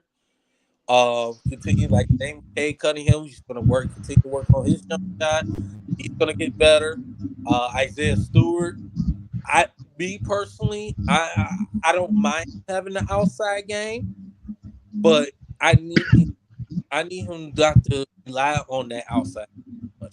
I need him to continue to keep getting grabbing rebound, getting put back. Yeah, I want him to work on his post up game. I want Isaiah Stewart to get back. Same with Jalen Duren. I want same thing for Jalen Duren. Work on that post up game. Work on the rebound and continue to play defense. I need right. guys like that. Yeah, Saying, make it easy for everybody. And as far as you said with Nomis as well, the problem is with Nomis as well. And, what I'm saying, it does he does Dwayne Casey doesn't play enough, and Dwayne Casey, we all know how this rotation. This is yeah, horrible. So when you do see Nerlens Noel suited up, half the time he's not playing. What right, is right, it? right. So You're right. You know what, Daryl? I'm starting You're to think 100% that right. Nerlens Noel. I'm starting to think that Nerlens Noel is nothing but a veteran Yeah, buyer. you're definitely right about that, man. It's just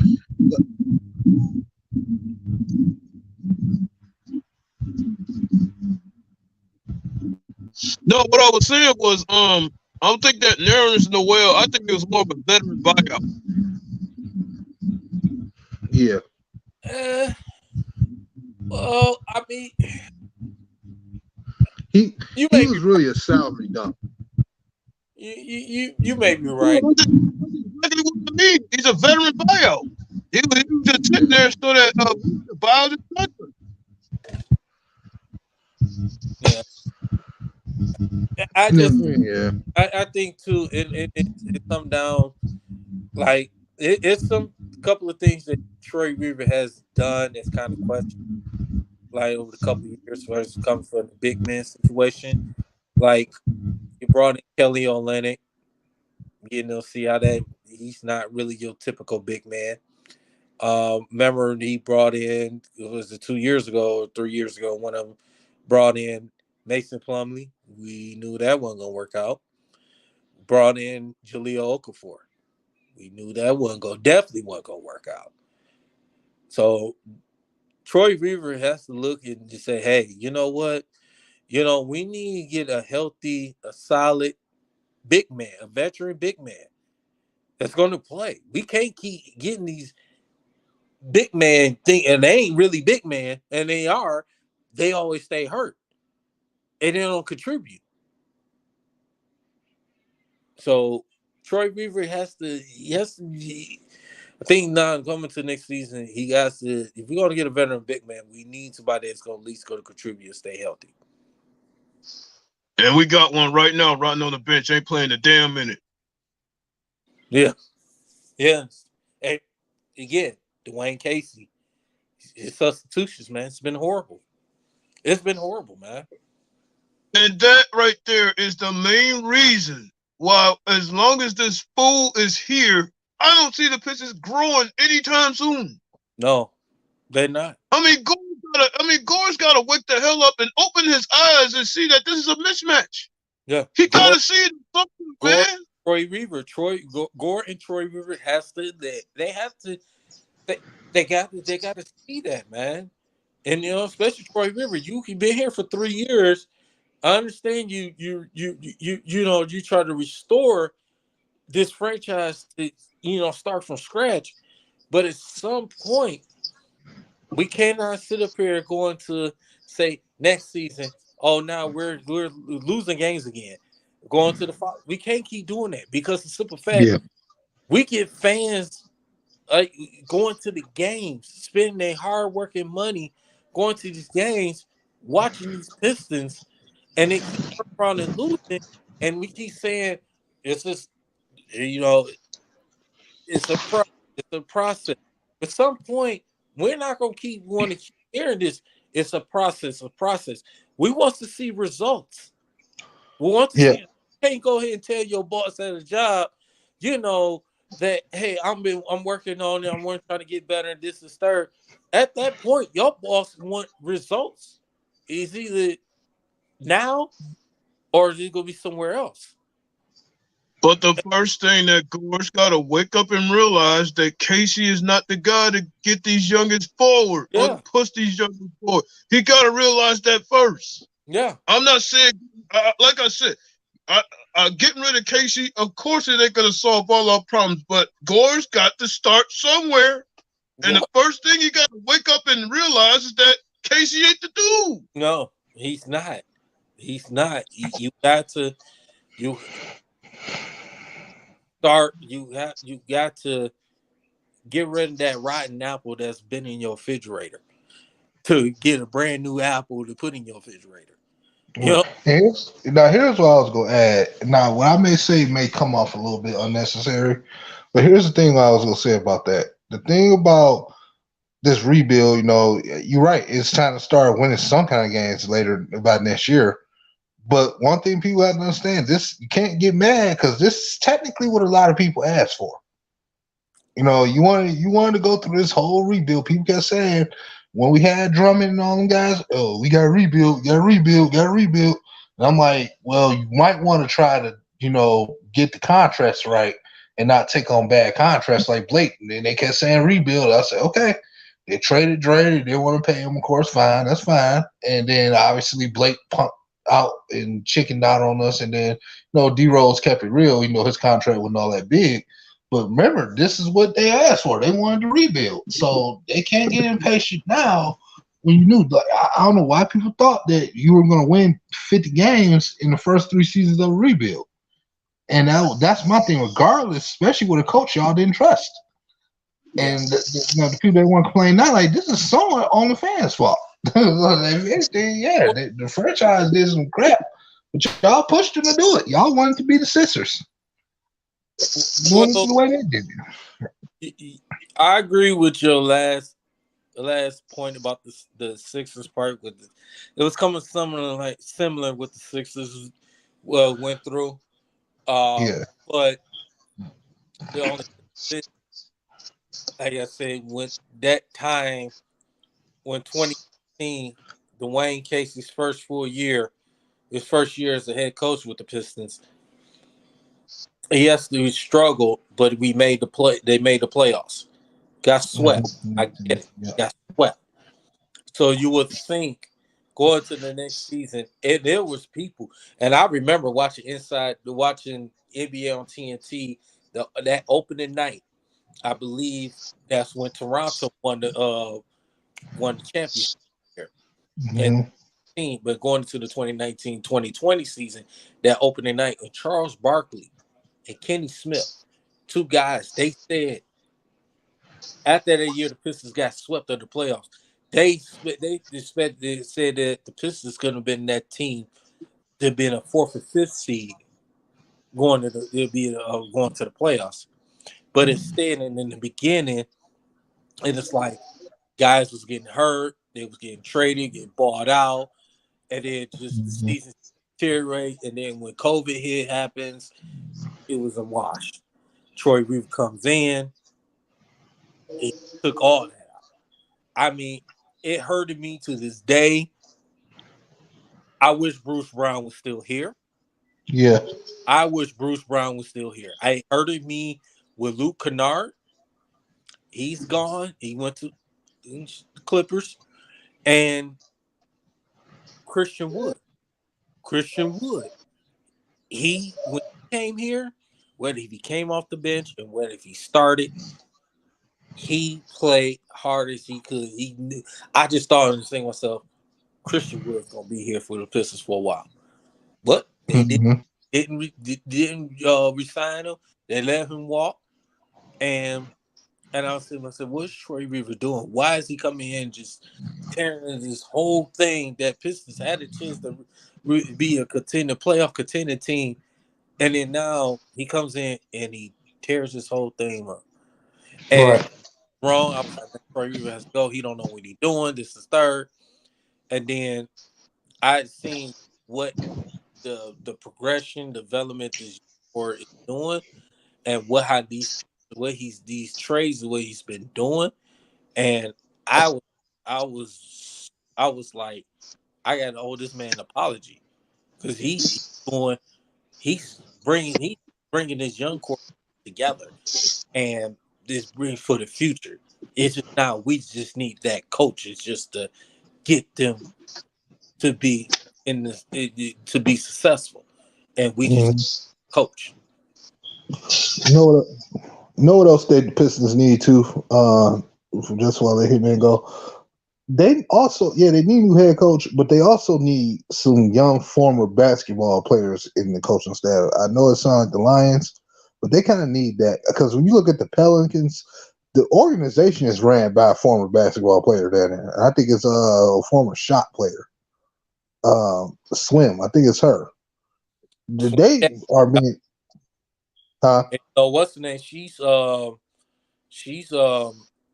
one there. What's her name? Tamika Cat. I think it's Tamika Catchings over there too.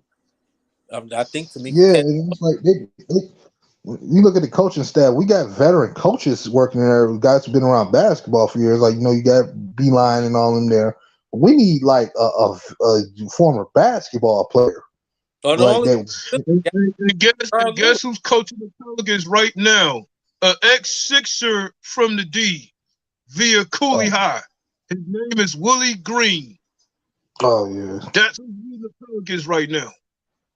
Well, Willie Green is doing a good job with New Orleans. He's doing a good job with New Orleans. And see, that's another thing. He's a player's coach. Yeah. He's a player's coach. Look at Taylor Jenkins in Memphis, a player's coach. Look at Mike Brown. Look at what he's doing. Look at when is the last time you hear Sacramento is in the top 4 or 5 seed? When is the last time you hear Sacramento? Man, Mike Brown be in his players' ears every second. I watched it when they played us. He kept coming out on that court, just talking to them like, God damn, would you let them play? He'd be in their ears, bro. Like, that's what you have to do. Yeah. When the last time you hear Sacramento be in the playoff hunt? That's been a long time since Sacramento. 1985. Shit. Like the last time they've been in the playoffs, I think it was, what was it, 2006? Yeah. Oh, yeah. Yeah. Almost 20 years. That was the Peja Stojakovic and Chris Webber days. That's 17 years ago. Yeah. That's been a long time. We're saying anything good about Sacramento. And look what they're doing. Yep. That's what I'm saying. That's what I'm saying with the Pistons. We just need that coach. Like I said, unfortunately, if Cade Cunningham was healthy, the Lord has. If Cade Cunningham only was healthy, we probably got 18 wins. Well, probably maybe a little bit more than that. But I think 18. It's very little bit more than that. But because there are some games. There were some games that Pistons should have won, and they lost it. Yeah, like you said, you was upset about the Houston. Pistons should have beat Houston. They should have beat Houston, and they did. Sometimes it comes down to coaching, and sometimes comes down to the players not executing. Mm-hmm. That's true.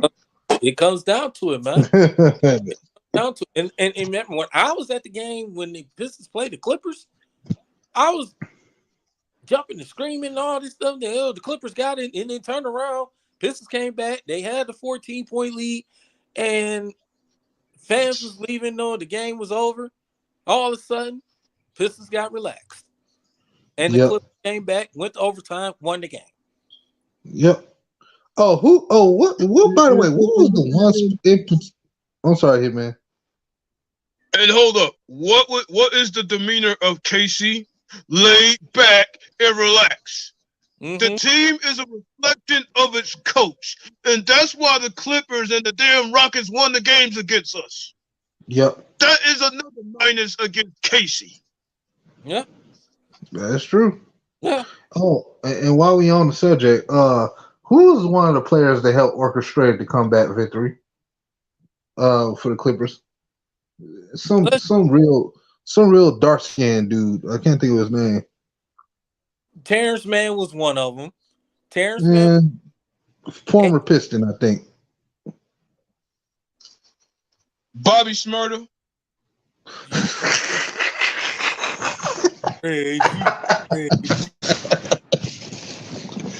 Oh boy, I took so much hell. You know, the crazy part was that when that 14-point lead, remember, Ty Lue, he set the starters down. He set our best players down. Our bench came in. Only thing, Nick Batum, he started. He was the only starter that was on there. He was out there. He sparked that comeback as well. Terrence Mann, he sparked that comeback. Him coming off the bench with Moses Brown and all them other guys. They came back, sparked it, and the Pistons got to relax. And next thing you know, Paul George came back in. Luke Kennard came back in. Next thing you know, tie ball game. Next thing you know, it just derailed the Pistons, and they lost. They sang with the Houston one, and there's been other games Pistons had to lead. That time they was in the Coast trip when they played Sacramento, they had the opportunities to take over, to win the game, and they lost it. There have been chances that the Pistons, had the leads and they blew it. And like Hitman said, it's a reflection of their coach. The Dwayne King got to relax. It got to relax, man. And like you said, the Pistons now, it's unfortunate that they play the Hornets tomorrow. Yes, the Hornets got the second worst record in the Eastern Conference. I hope the Pistons don't lose, but I would be surprised they do lose this game. Yeah, because they coach probably go coach them into it. Shit. Yeah. To beat them. Yeah, and then he got to play Phoenix Saturday without Oh, man. And Phoenix don't have Devin Booker. They got Chris Paul, but they ain't got Devin Booker. Oh, but they could get lit up by Mikal Bridges and DeAndre Ayton. They can still get lit up. Oh, just because Booker ain't there, don't mean the Pistons can't get lit up, man. That's true. They got still got Mikal Bridges and Ayton, bro. Yeah, that's true. That is true. What the hell is going on with our weather, man? It's gonna be 12 degrees tomorrow, and then it's gonna turn back around, drop back up to 32. What the hell is going on here? Anyway, man, surrounded by lakes. Come on, man, you know better than that. I know.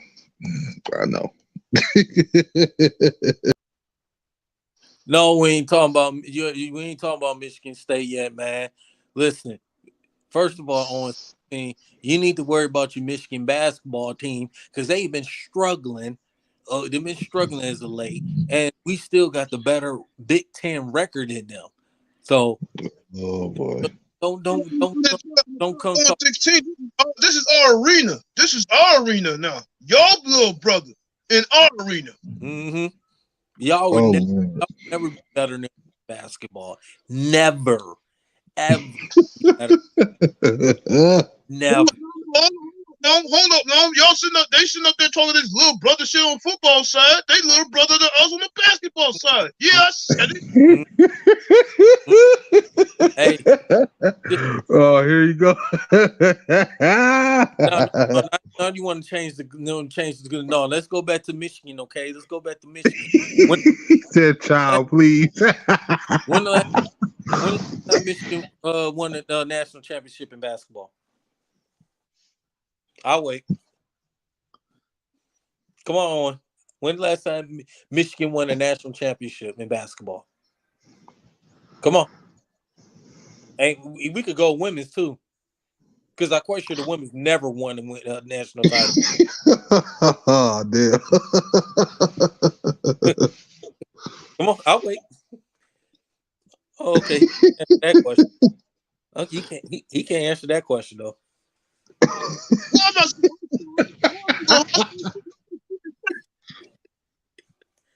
Okay, you want me to talk about that 2013 choke job against Louisville with Brayburn?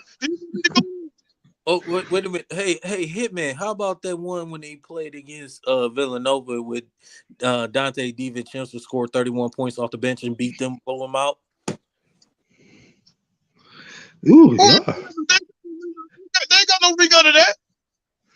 They ain't got no ring out of that. What the hell? How about Chris Webber call a timeout and Yanni had no more timeouts?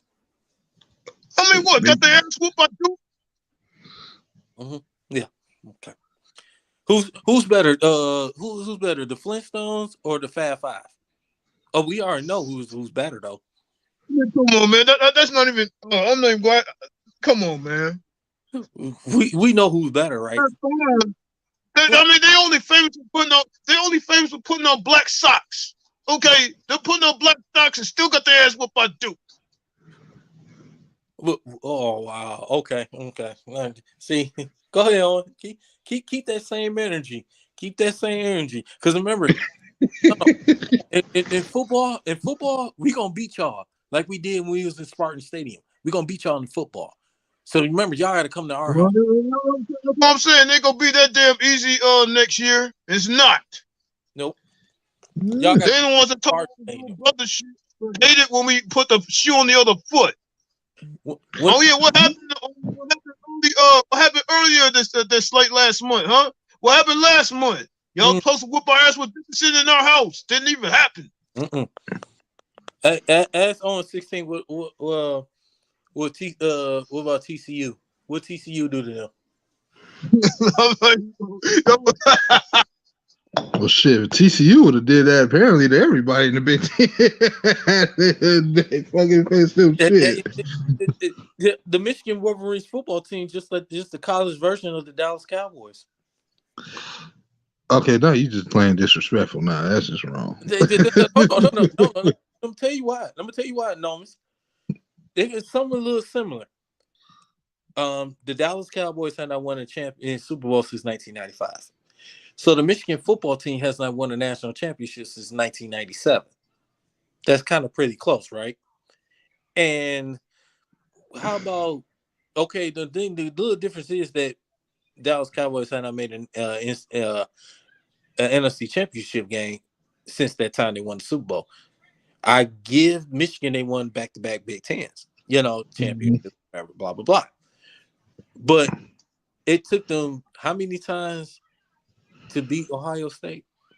It took them 10 years to finally beat Ohio State. How about since Mark D'Antonio and Mel Tucker came in as head coach, they still wasn't better than Michigan State. We have a better record over the last 12 years, head-to-head, Michigan versus Michigan State. We had a better record than them. And, you said when you did made it to the college football playoff. Yes, we lost to Alabama. Come on now.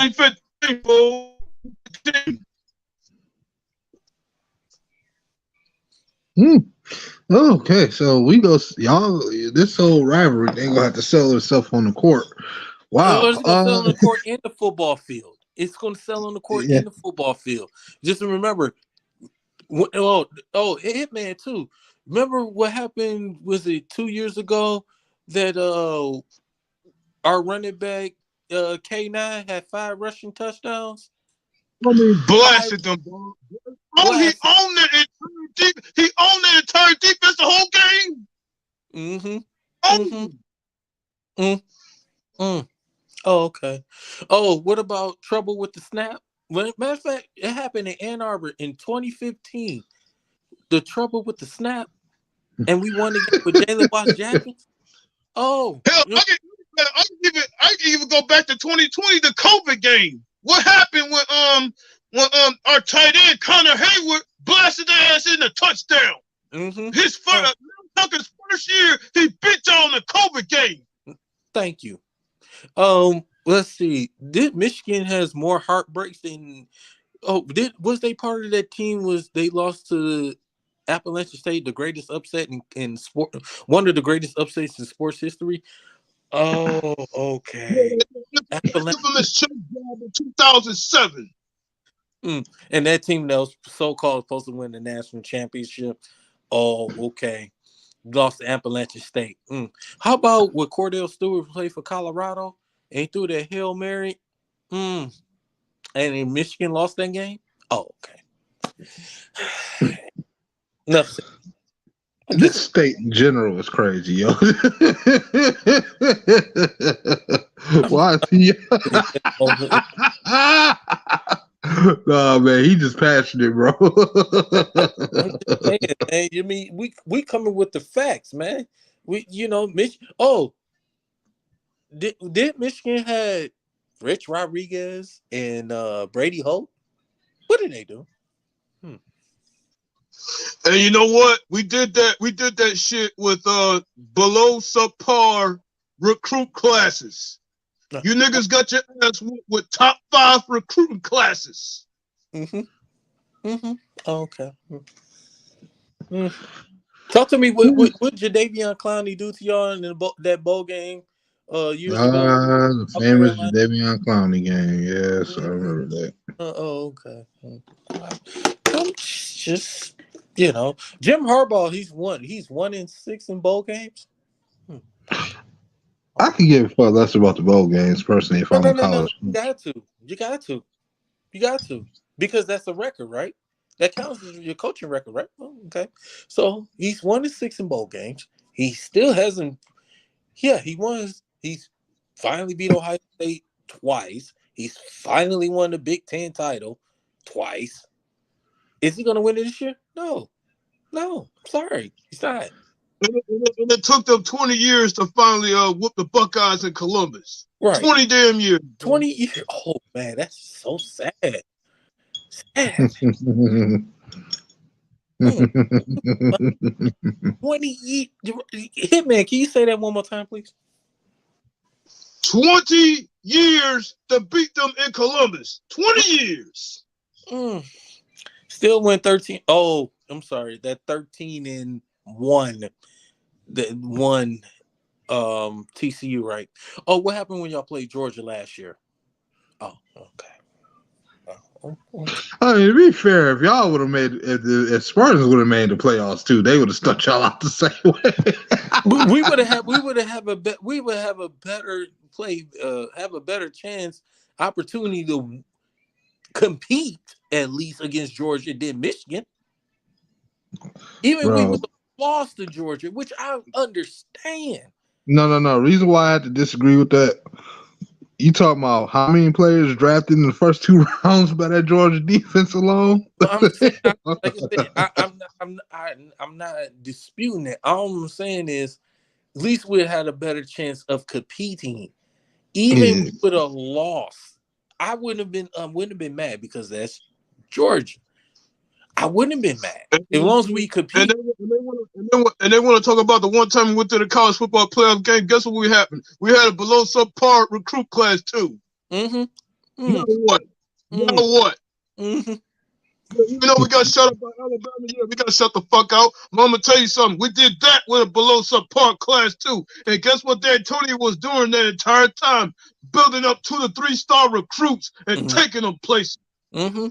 And on 16, that year when that happened too, when Michigan State made that college, where was Michigan? I forgot. As a matter of fact, we beat Ohio State in that, when they used to be leaders versus legends, the division before the East and West. We beat Ohio State, Urban Meyer. I'm finishing up a beer drinking and listening to this shit, yo. Georgia would have beat y'all 120 to. Oh, okay. Same way they did. They did. Come on.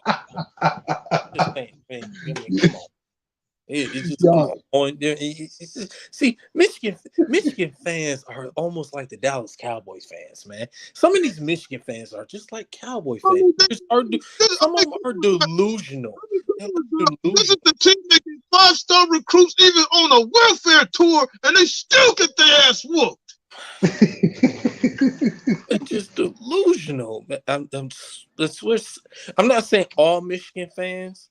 I'm just saying the delusional Michigan fans. The delusion. They just like, oh my God, we're gonna win the national championship. We're gonna win the Big Ten. We're gonna dominate Ohio State. We're gonna beat Michigan State. We're gonna beat Penn State. We are the greatest. We are the winningest program in history. Who gives a crap, y'all, the winningest program in history? Where's all them national championships went to? Especially with both Shin Beckler was the head coach. I'll wait. It's easy to say that when they have over 100 years of 4 or 5-star recruits coming to that damn school. That's easy to say that. Yeah. Yeah. Okay. I'll just let Owen do his, continue to do his delusional Michigan talk. Let him go and do that. Yeah, Nomis, any other topic, you want to bring up, man? I'm tired of school blue on this stuff, man. Hell to Lord. Hell to the losers. Oh, Lord. Hell to the losers. Hell to the victims, motherfucker. Fuck out of here. All right, everybody, calm down.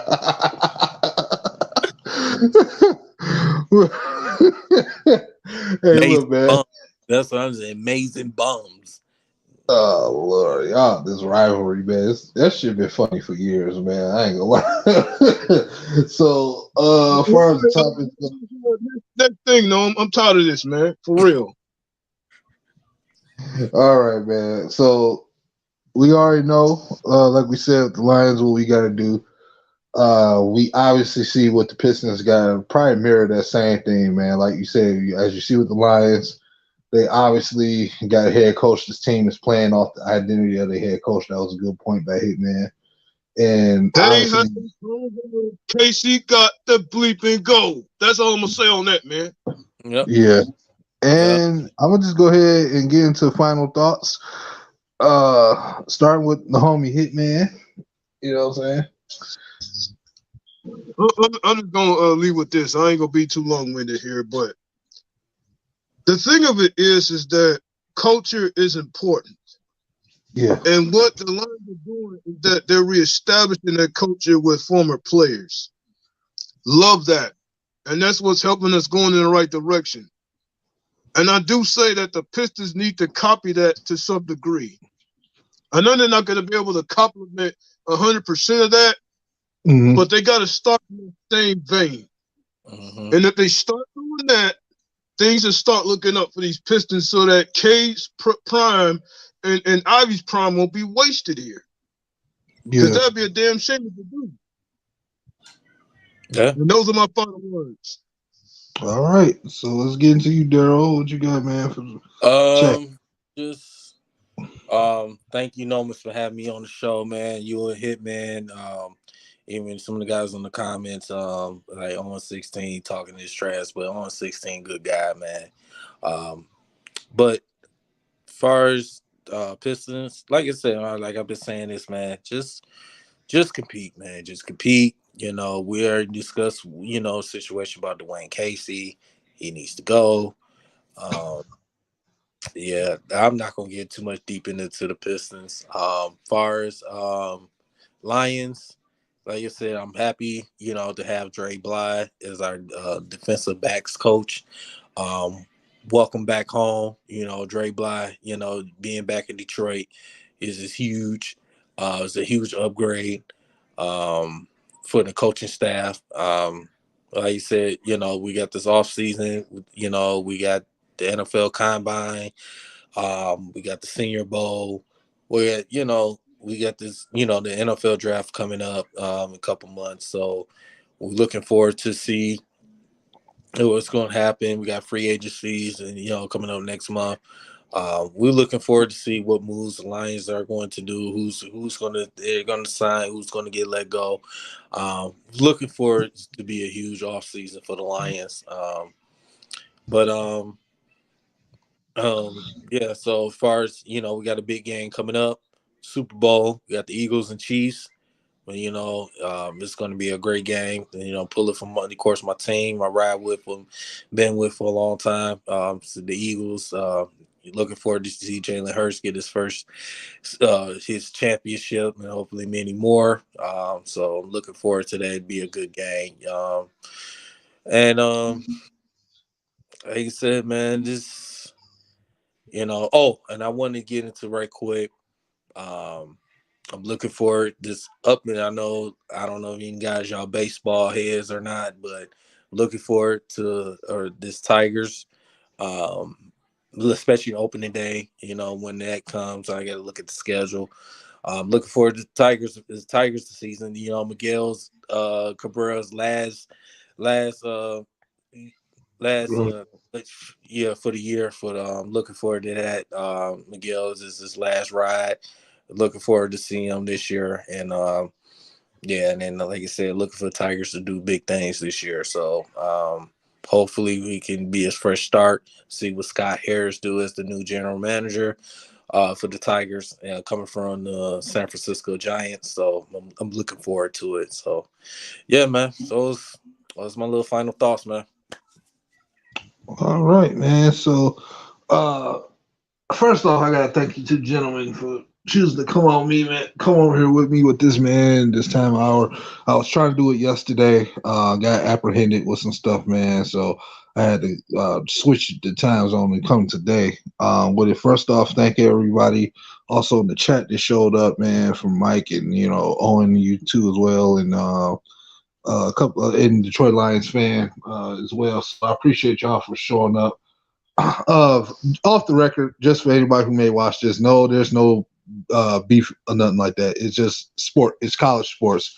I want everybody to know that I have had people like, oh, God, is there beef? No, it's not like that. It's just a little war game rivalry. That's all it is. But it's always love, man. It's one city and one movement, man. It's DV always and forever. So that goes, and I think everybody on this panel agree with that, without a doubt. And Gonna day, baby. yes, for sure, for sure. You know what I'm saying? Just saying for Owen, man. Much love to him as well. So always around supporting people, man. So you know what? You bring up a good point. We still gotta keep an eye on the Red Wings too.